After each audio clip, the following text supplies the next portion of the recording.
América era un continente que vivía con retraso hasta la llegada de los españoles. La desculturización les impide avanzar desde que perdieron la luz que les iluminó el camino durante 3 siglos de progreso. Este hilo no permite subir imágenes, es una batalla cultural ventajista. Este video tiene un propósito educativo y busca ofrecer una reflexión crítica sobre la historia, sin caer en ataques o discursos de odio.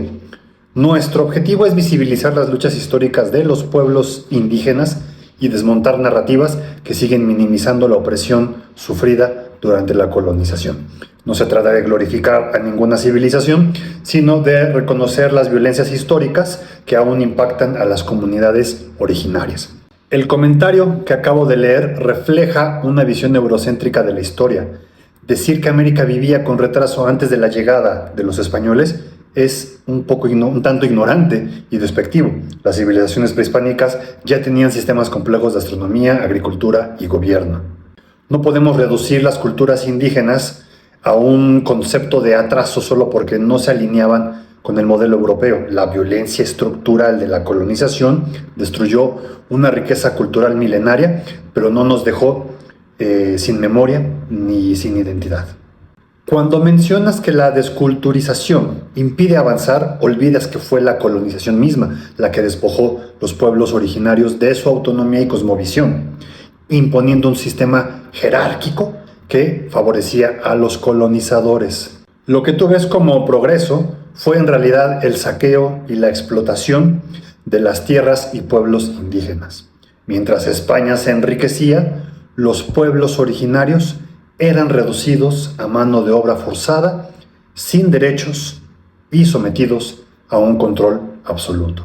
El progreso colonial no fue más que una explotación y dominación, y la luz que mencionas fue una justificación para una opresión que anuló lenguas, culturas y sistemas de vida enteros. Como dice Enrique Dussel, la historia debe ser entendida desde la perspectiva de los oprimidos, no de los opresores. La leyenda negra española no es un mito, sino una realidad documentada de genocidio cultural y despojo que afectó a millones. No se trata de negar los logros de ninguna civilización, pero reducir la opresión, esta opresión colonial, a un discurso de progreso solo perpetúa la invisibilización de la lucha histórica de los pueblos indígenas. Hoy las comunidades originarias siguen luchando por su autonomía y por sus derechos. La BCM no es un ataque, sino un reconocimiento a la resistencia indígena que persiste ante siglos de colonización y violencia estructural.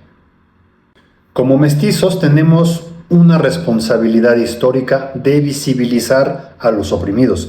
El mestizaje no debe de ser visto como una necesidad de homogeneización, sino como una oportunidad de resignificar nuestra identidad fuera de la narrativa nacionalista que ha invisibilizado a los pueblos. Y en realidad el idioma náhuatl, como cualquier otra lengua indígena, no solo es un vehículo de comunicación, sino una herramienta poderosa para reconocer y valorar la herencia cultural que hemos olvidado. Enseñar y hablar náhuatl es un acto de resistencia y un paso hacia la reparación de una historia silenciada con siglos de colonización. El mestizaje no debe seguir siendo usado como una excusa para borrar nuestras raíces indígenas o reducir nuestra historia a una narrativa monolítica. Reconocer que el mestizaje es producto de la fusión de dos mundos implica también reconocer la opresión sufrida por los pueblos indígenas durante y después de la colonización.